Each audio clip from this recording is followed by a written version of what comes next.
Oke, Assalamualaikum warahmatullahi wabarakatuh. Perkenalkan, nama saya Jati Pamungkas Pujiasmedi. Saya dari kelompok 7. Kemudian di sini ada rekan-rekan saya. Maaf, dari kelompok 7 ada Lailatul Mutaharo, NIM 74, Valeria Sandra, NIM 49, Rega Desra Madani, NIM 59. Nah, di sini kami mendapati tugas pada mata kuliah Kimia Organik Fisik, itu menjelaskan ini nih pembahasan yang akan kita bahas, yaitu pada poin 17.5 sampai 17.9, yaitu reaksi aldehid dan keton. Kemudian ada prinsip-prinsip antigenukleofilik hidrasi aldehid dan keton. Kemudian ada pembentukan cyanohidrin, nanti akan dijelaskan oleh rekan saya.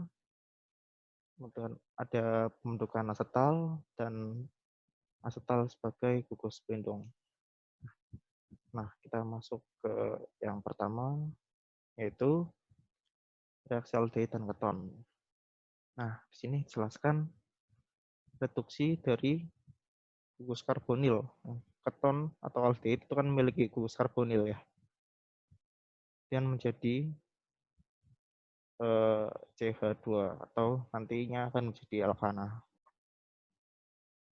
Jadi ada dua metode untuk mengubah gugus karbonil CO ini menjadi metilen, yaitu dengan reduksi Clemmensen dan reduksi Wolff-Kishner yang menggunakan hidrasin dan kalium hidroksida, atau bisa menggunakan bahasa kuat lah dalam alkohol mendidih yang tinggi panas. Nah, ini apa namanya skemanya, yaitu kita punya aldehid atau keton, dia punya rumus, intinya dia memiliki gugus karbonil ya. Kemudian dengan metode reduksi Clemmensen atau Wolff-Kishner akan menjadi hidrokarbon. Contohnya ini adalah citronellal. Ini namanya seperti ini, citronellal. Intinya dia memiliki gugus karbonil. Ini aldehid ya, dia merupakan aldehid.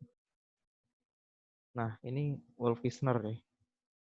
Dia menggunakan hidrasin dan kalium hidroksida kuat dengan suhu yang tinggi tentunya. Kemudian akan menjadi 26-dimetil 2-oktan. Dan kemungkinan reaksi ini terbentuk hanya 80% dari total senyawa. Nah, karena kita adalah sedang belajar kimia organik ya, tentunya kita harus tahu bagaimana mekanismenya. Nah, di sini kita belajar bersama-sama ya. Bagaimana sih mekanisme dari reduksi Wolff-Kishner ini? Nah, jadi reduksi Wolff-Kishner kan kita punya gugus karbonil ya, CO, diadisi dengan hidrosin, n H2, dengan tentunya dengan menggunakan fase kuat. Nah, pada fase intermediate dia akan menjadi senyawa berikut, N2, kemudian akan menjadi alkana.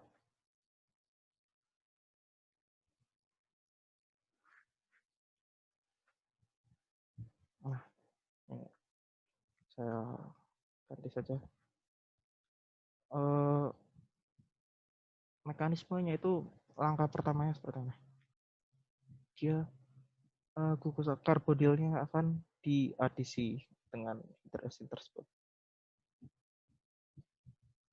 Kita punya gugus karbonil, entah itu aldehid, sini bisa menjadi H atau R aksen atau H. diadisi dengan tadi hidrasin NH2 NH2.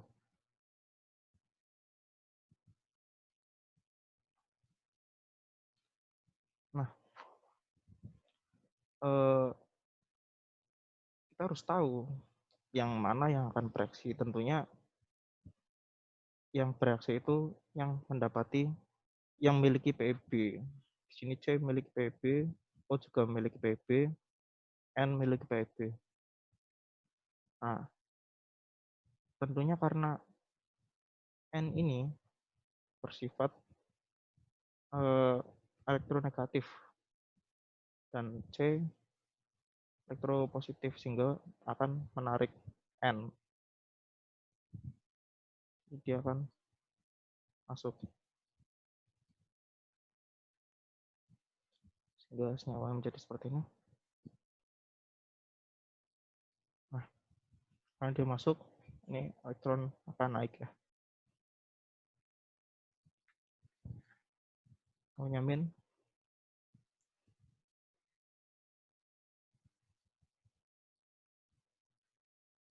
N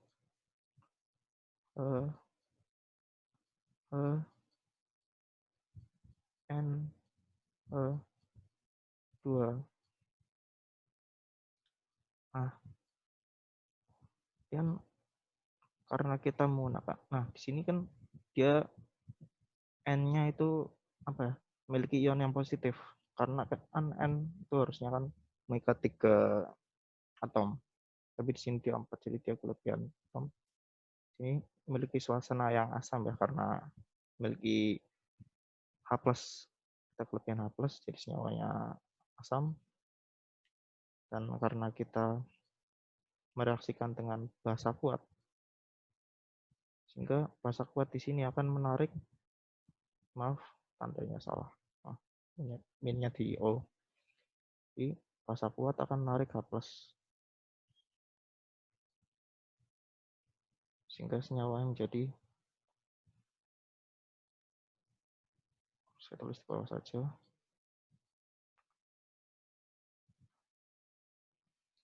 akan menjadi seperti ini. O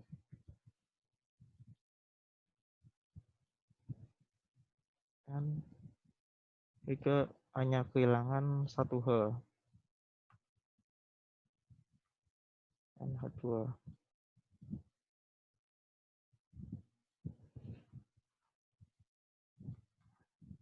Sini matanya negatif. Nah, OH- dengan di sini akan bereaksi menjadi H2O yang tentunya akan bereaksi dengan O di sini.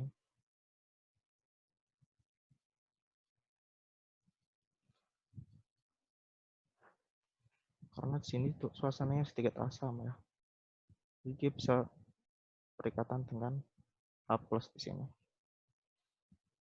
Akan membentuk senyawa berikut. OH, OH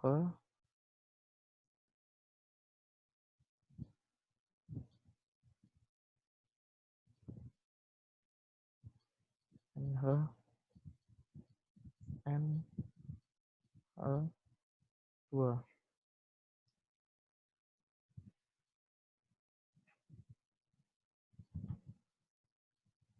Nah, jadi kita masih memiliki OH- ya. Hanya tadi berikatan dengan O, jadi kita masih memiliki OH-. Nah, OH- di sini akan reaksi dengan H di sini. Dia akan menarik H lagi. Dia akan masuk ke H, maksudnya menarik. Jadi N di sini akan berikatan rangkap.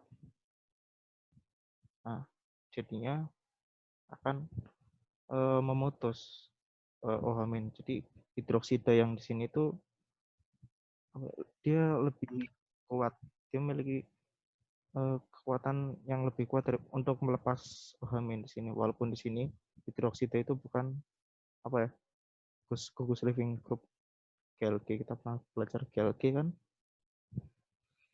sehingga akan membentuk senyawa berikut.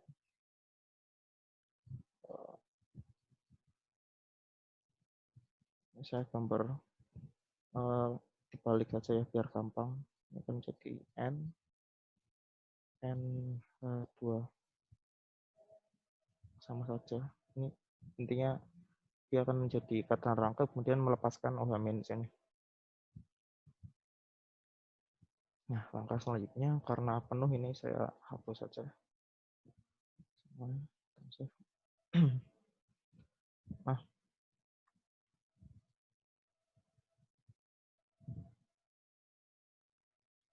besarkan NH2.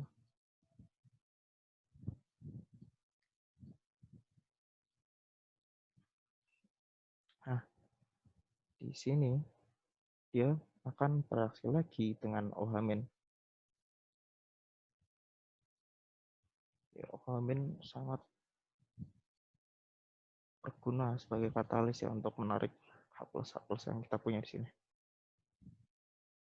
Nah, tentunya dia akan menarik satu H+ di sini.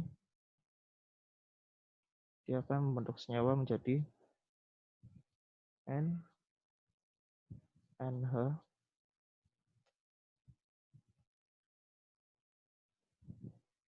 Ini merangkap. Nah, sini N di sini dia memiliki ion negatif karena tangannya kan N harusnya 3 tapi dia hanya mengikat 2 atom. Jadi dia beresonansi, karena beresonansi dia apa namanya, bolak-balik ya, bisa reaksinya bolak-balik. Bentuk senyawa berikut.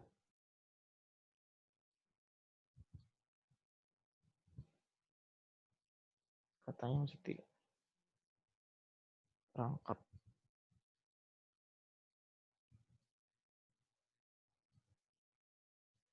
Jadi intinya elektron di sini pindah masuk ke sini.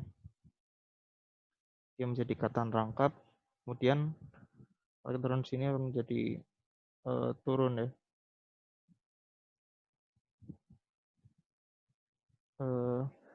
Seperti itu. Nah, benar turun sehingga di sini C-nya itu bermuatan negatif.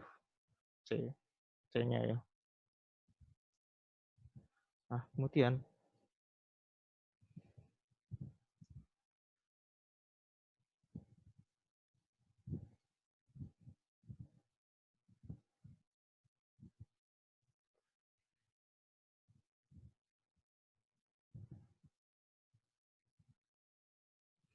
C yang negatif ini akan, sini dia akan bereaksi dengan H2O.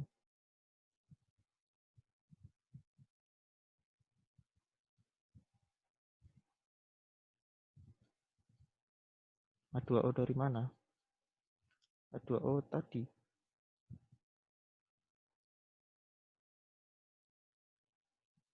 Sini nih.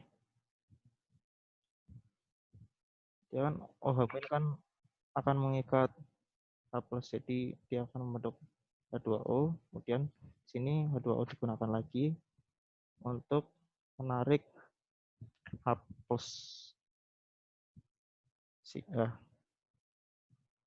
Ya, OH-nya akan menarik H+-nya di sini sehingga akan dia membentuk rangkap 3. Nah, rangkap 3 dia akan melepas N di sini. Jadi reaksinya akan menjadi seperti ini.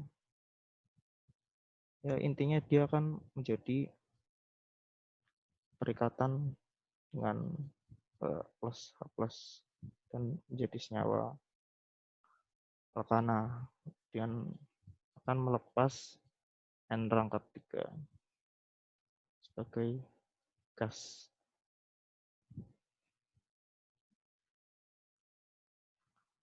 Kemudian kita kembali lagi ya ke PPT kita. Nah, reduksi gugus karbonil menjadi aldehid.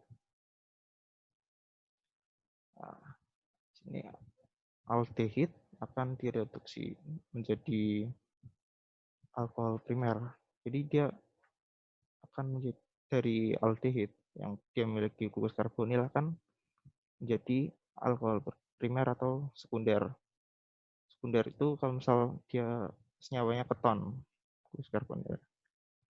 Ini tergantung dia merupakan aldehid atau keton sehingga letaknya alkoholnya dia merupakan primer atau sekunder tergantung dari aldehid atau keton. Nah, hidrogenasi katalitik adalah katalitik logam dan reduksi dengan natrium borohidrida atau litium aluminium hidrida adalah metode umum. Jadi skemanya itu seperti ini. Kita punya keton, kemudian direduksi sehingga menjadi alkohol primer. Maaf, sekunder. Karena dia keton jadi sekunder. Nah, contohnya kita punya para ya, para ini 1,4 metoksi, benzaldehid, benzilaldehid dengan menggunakan NaBH4 dengan tentunya dengan keadaan alkohol ya sananya. Sehingga intinya dia gugus karbonilnya tereduksi menjadi kedua dan O-nya di sini akan berikatan dengan H sehingga menjadi OH. Dia akan membentuk para metoksi bensil alkohol. Nah, selanjutnya adisi Grignard dan organolitium reagen. Skemanya keton direaksikan dengan organologam. Nah, jadi R dengan logam itu lebih lebih positif logam tentunya kan, karena dia memiliki proton yang lebih banyak, sehingga M di sini akan berikatan dengan O yang lebih negatif. M masuk ke O, R-nya akan elektronnya akan turun sehingga C-nya nanti akan berikatan dengan R double aksen di sini. Kemudian bentuk senyawa ini direaksikan dengan H3O+, sehingga M logam di sini akan bereaksi menjadi MOH tentunya, kemudian H+-nya akan masuk menggantikan M. Jadi senyawa berikut.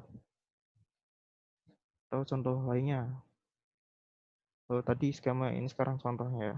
Kita punya senyawa sikloheksanon, keton.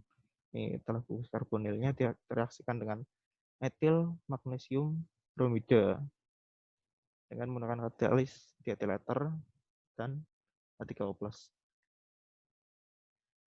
Nah, senyawanya menjadi ini. Jadi kan tadi sudah dijelaskan dia akan menjadi alkohol. Dia akan menjadi alkohol ya. Kemudian pada C1-nya akan berikatan dengan R double aksen dengan etilnya sehingga bentuk senyawa berikut.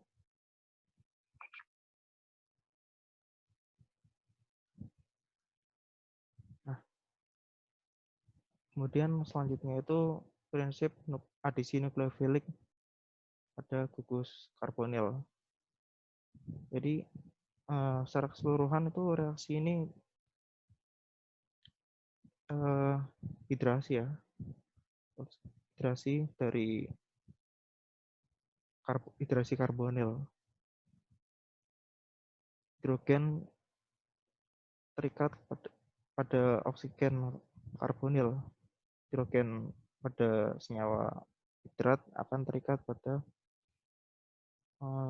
oksigen pada karbonil yang terpolarisasi negatif, karena H itu positif, O itu negatif. Kemudian hidroksil menjadi karbon terpolarisasi positif. Jadi karena H-nya kan berkaitan dengan O, dan dia elektronnya turun, C-nya tentunya ionnya positif karena dia hanya baru mengikat 3 atom R, R, dan OH, kemudian akan berkaitan dengan OH- sehingga menjadi reaksi berikut. Nah, kesetimbangan hidrasi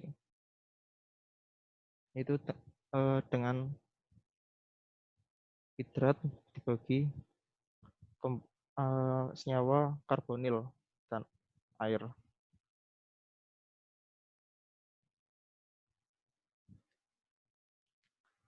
Konstanta kesetimbangan untuk hidrasi ya. Konstanta kesetimbangan hidrasi dari aldehid dan keton. Jadi saya jelaskan sedikit. Ini ada formaldehid, dia semakin panjang. Kemudian ada ini asetaldehid, dia semakin panjang ya. Kemudian dehidrasi dia akan membentuk senyawa-senyawa berikut. Nah, ini konstanta hidrasinya, dia semakin panjang, konstanta kesetimbangannya semakin turun ya, semakin mengecil. Jadi hidrat persentase hidrat yang terkonversi itu juga semakin jadi mengecil. Sini ada rumusnya. Jadi stabilan semakin meningkat pada gugus karbonil, konstantanya itu semakin menurun, konstanta hidrasinya. Kemudian selanjutnya ada mekanisme hidrasi. Ini pada suasana basah. Jadi mekanisme hidrasi aldehid atau keton dalam suasana basah ya. Jadi kita langsung masuk aja ke sini. Kita punya keton, kemudian diadisi dengan basah. Jadi OH-nya akan masuk di C ya, pada C, sehingga OH-nya masuk, dan elektron di sini akan naik sehingga jadi O-. Nah, pada keadaan ini dia tidak stabil sehingga dapat bereaksi dengan H2O. Airnya masuk ya, setelah terprotonkan, dan H-nya masuk ke O. Nah, sudah masuk sehingga akan menghasilkan H- yang sebagai katalis tadi. Jadi dia kan suasananya basah, menghasilkan senyawa diol. Dan mekanisme hidrasi pada suasana asam ya. Jadi kita punya keton, aldehid atau keton asam. intinya yang mengandung gus karbonil ditambah H3O+. Nah, sini O punya PB nih. O punya PB di sini ya. Sehingga karena dia kelebihan H, jadinya H-nya masuk. Nah, H akan masuk ke O. Nah, di sini senyawa akan jadi seperti ini dan plus H2O. Nah, sekarang H2O yang di sini baru bisa menyerang yang gugus karbonil ini. Karena di sini kan dia terprotonasi ya, sudah terprotonasi. Kemudian jadi bisa diserang oleh O. Nah, untuk senyawa seperti ini.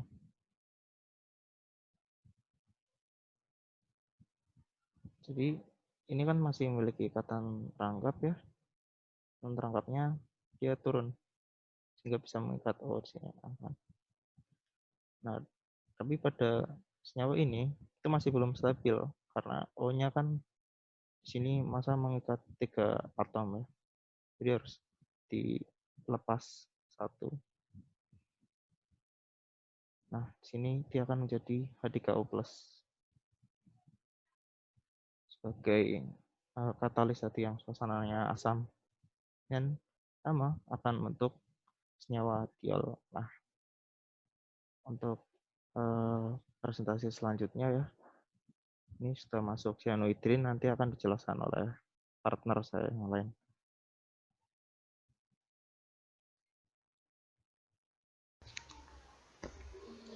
Ya, saya di sini akan menjelaskan tentang formasi cyanohydrin.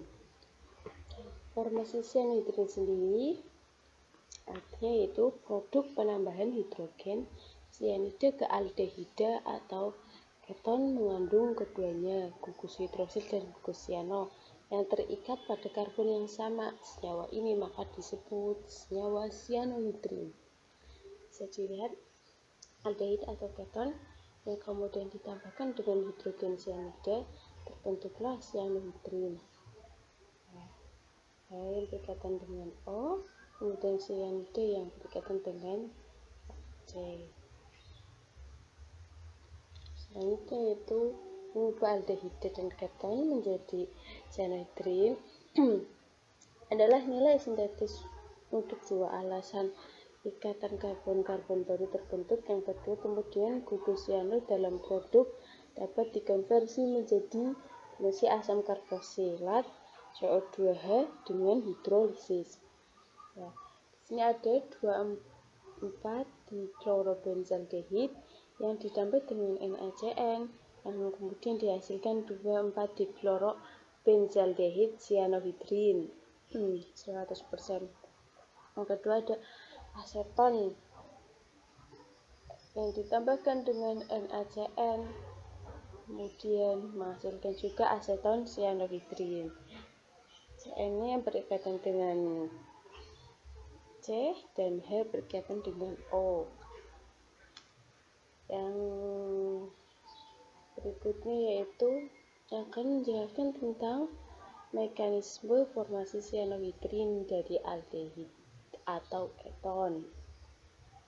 Nah, yang paling atas adalah ini merupakan reaksi keseluruhan yang nantinya akan dijelaskan dengan beberapa step yang menghasilkan reaksi paling atas ini. Nah, step pertama yaitu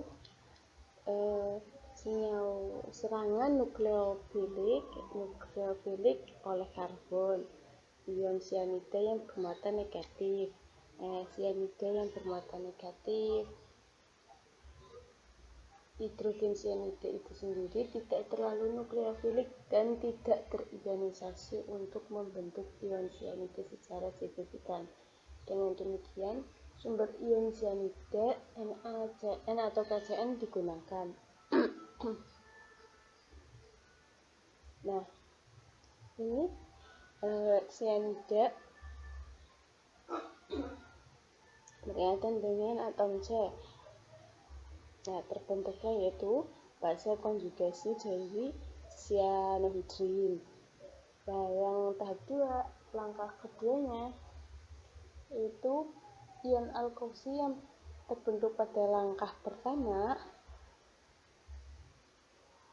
mengabstraksi proton dari hidrogen cyanida. Langkah yang ini yang kedua menghasilkan produk cyanohydrin dan meregenerasi ion cyanida. Hasil dari langkah yang pertama kemudian ditambahkan dengan hidrogen cyanida. Nah,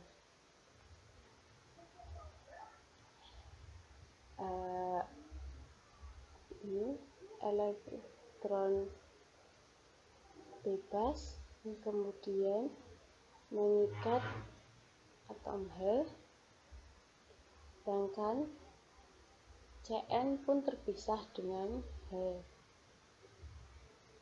Nah, maka terbentuklah cyanohydrin dan ion cyanida.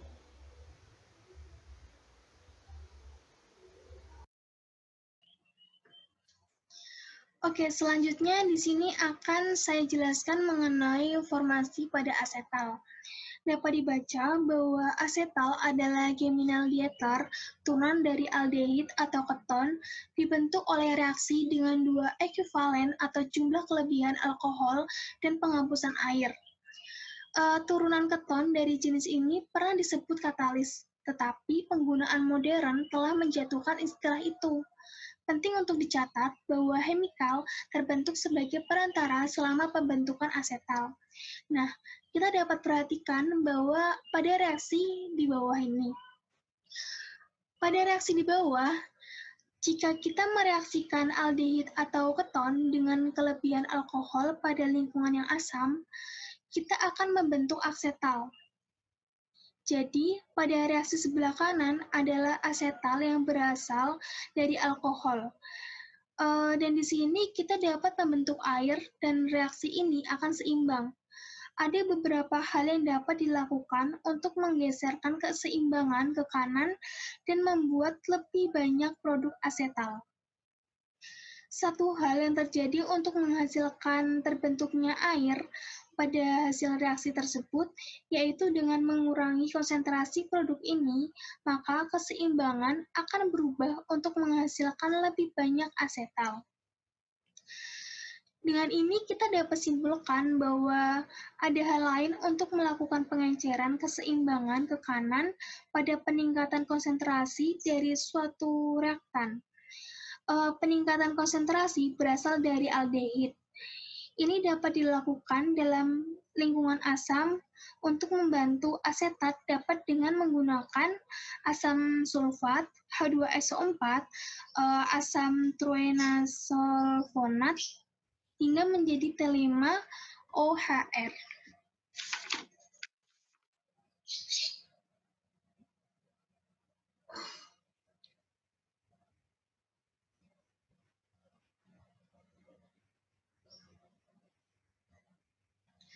Nah, selanjutnya di sini ada langkah-langkah dari pereaksian. Yang pertama adalah protonasi karbonil. Di situ dapat kita perhatikan reaksinya ya, bahwa untuk pereaksian ini harus memiliki etanol dan asam sulfat. Satu hal yang bisa terjadi adalah protonasi etanol. Maka dengan ini kita harus memiliki transportasi dahulu sehingga kita dapat menunjukkan fungsi tersebut sebagai asam dan bereaksi dengan sikloheksena. Di sini terdapat sikloheksena dan sepasang elektron ini akan mengambil proton dari satu tempat, maka pada sebelah kiri akan menjadi asam.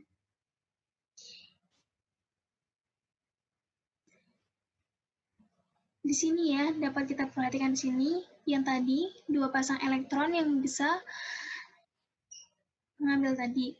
Terus selanjutnya, elektron ini dipindah dengan membentuk etanol untuk melindungi karbon EEL. Maka, langkah pertama adalah protonasi karbon EEL yang disukai karena oksigen melekat dapat bersifat elektrofilik. Di sini O dengan dua pasang elektron yang berasal dari elektron oksigen yang tadi.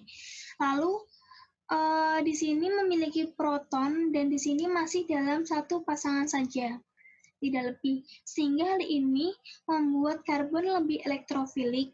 Jadi karbon mengalir, berfungsi sebagai elektrofil karena nukleofil dapat bereaksi dengannya. Hal ini akan menjadi etanol yang berfungsi sebagai nukleofil. Maka dapat dilihat bahwa hasil yang terjadi pada sebelah kanan di sini itu menyatakan bahwa pasangan elektron bebas yang menyerang elektron yang telah kita miliki. Lalu selanjutnya yang kedua adalah serangan nukleofilik oleh alkohol. Dapat kita lihat bahwa ketika serangan nukleofilik terjadi, maka kita akan memiliki oksigen, sehingga terdapat dua pasang elektron di sekitarnya. Elektron-elektron ini dipindah untuk mengambil oksigen, dan selanjutnya terbentuk ikatan antara pada oksigen yang terdapat pada etanol dan karbon, sehingga kita memiliki ikatan pada pereaksian ini. Maka di sini juga memiliki hidrogen yang melekat dengan grup etil dan satu muatan format plus.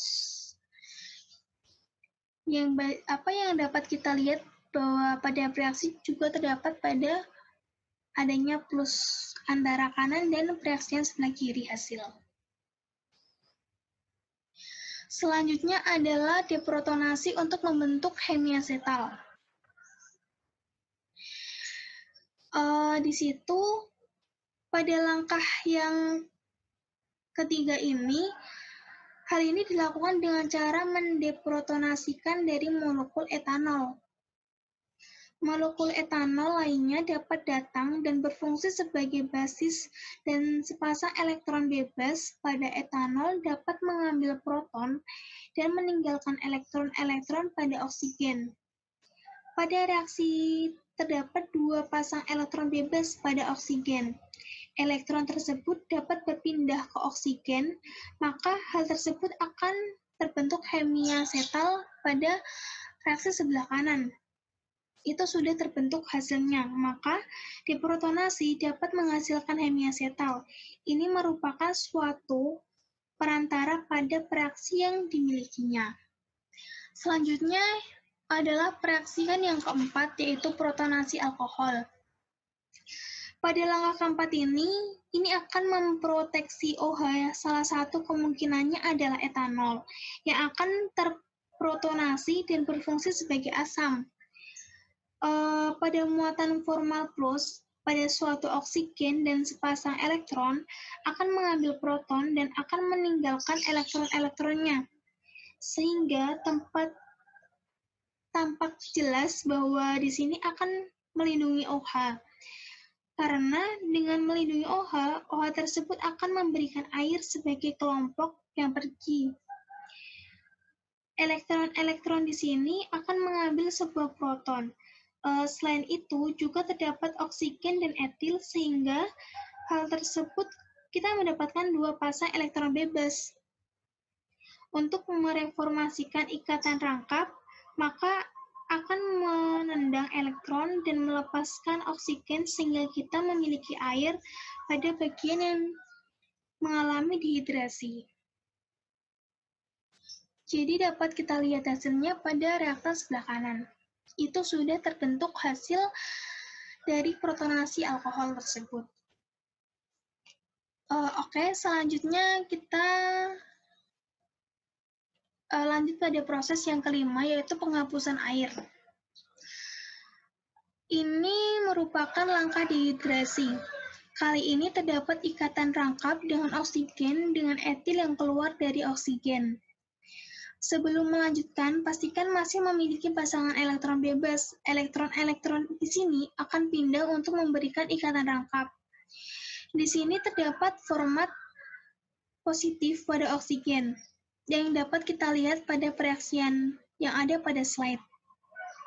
Maka Penggambaran resonansi sebenarnya memiliki karbon untuk menjadi sangat elektrolik akan mendapat nukleofilik dengan penyerangan elektron. Nah, selanjutnya pada tahap yang keenam, yaitu serangan nukleofilik oleh alkohol. Serangan ini, pada langkah ini, nukleofilik akan muncul. Ini terdapat etanol dengan pasangan elektron bebas, dan salah satu dari pasangan elektron bebas ini akan menyerang elektrofil. Serangan elektrofil akan mendorong elektron-elektron melepaskan oksigen. Maka, di sini kita mempunyai oksigen dengan adanya hidrogen. Di dalamnya, etil dan sepasang elektron akan ditambahkan pada suatu muatan formal pada oksigen tersebut. Nah, pada reaksi elektron-elektron akan membentuk ikatan. Maka, oksigen sekarang terikat pada karbon tersebut. Maka pada sebelah kanan kita memiliki oksigen dengan gugus etil dan dengan dua pasang elektron bebas pada oksigen ini. Selanjutnya yaitu deprotonasi pada air.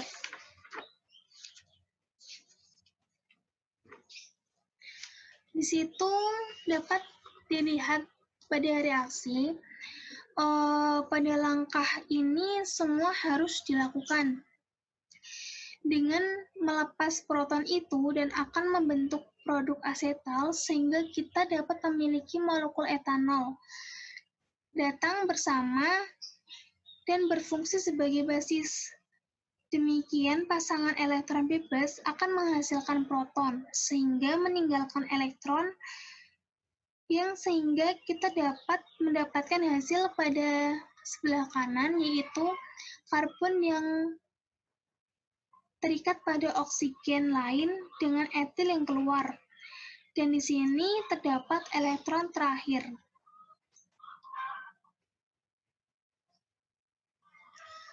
Selanjutnya, nah, perhatikan pereaksian yang ada pada slide. Di situ, kita memiliki asetaldehid, butanol, dan asam toluena sulfonat yang berfungsi sebagai katalis asam. Di situ, kita harus ingat bahwa mengikat konsentrasi pada salah satu reaktan, dan jika konsentrasi meningkat jadi aldehid, maka kalian dapat melajukan reaksi ini sampai selesai. Untuk menambahkan alkohol, karbon ini akan terjadi selama 2 kali. Maka dari perhatikan bahwa kita memiliki 2 karbon, kemudian memiliki karbon yang terikat pada oksigen, dan kita juga perlu adanya 4 produk. Di sini, pada sebelah kanan itu adalah hasil reaksinya. Nah, di situ hasil reaksi 1, 2, 3, dan 4 yang atas itu akan terikat pada oksigen, sedangkan 1, 2, 3, 4 yang bawah itu akan menjadi milik kita. Jadi karbon ini di sini akan menjadi karbon EEL. Karbon ini juga merupakan EEL yang akan menjadi kita miliki. Selanjutnya pada reaksi di bawah itu kita memiliki 4 karbon, jadi butanon, etil gliko, dan asam toluena yang bersifat sebagai asam. Pereaksian itu menggunakan asam toluena. Terus di sini sedikit berbeda karena bisa melihat diol. Sebagai salah satu reaktan diambil hanya memiliki butanon. Oh iya, perbedaan antara reaksi di bawah dan di atas itu hanya berbeda pada OH. Karena pereaksian di atas itu hanya memiliki 1 OH, sedangkan di bawah itu memiliki 2 OH. Oke, kita lanjut bahwa mekanisme ini sangat cepat dan asam turena sulfonat membantu untuk melindungi EL karbon kita, kemudian akan mengalami serangan, sehingga OH menyerang sendiri tanpa melalui langkah-langkah dan mekanisme kembali. Salah satu langkah mekanisme selanjutnya di mana ini sudah kehilangan air. Sebenarnya jadi akan ada satu positif tuntutan formal pada oksigen ini. Jadi kita memiliki dua karbon dan OH. Ketika ini sudah terikat, maka kita sudah kehilangan air. Maka pada langkah ini kita akan mendapatkan serangan intramolekul dan nukleofilik, sehingga akan terdapat serangan di sini pada pereaksian yang ada pada slide. Dan di sini kita akan mendapatkan 4 karbon dan mendapatkan oksigen serta 2 karbon dan 2 oksigen. Yang dapat kita lihat pada hasil pereaksian itu sudah terbentuk asetal siklik.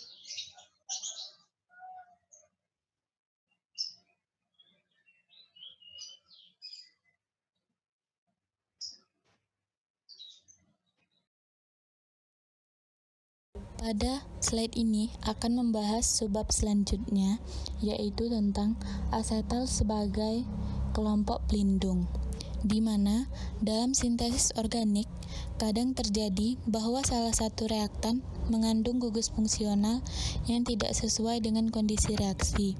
Misalnya pada contoh slide ini, yaitu 5-heksin 2-on menjadi 5-heptin 2-on, di mana semua reaksi tersebut menggunakan anion asetilenat yang kemudian menjadikan alkilat dengan metil iodida.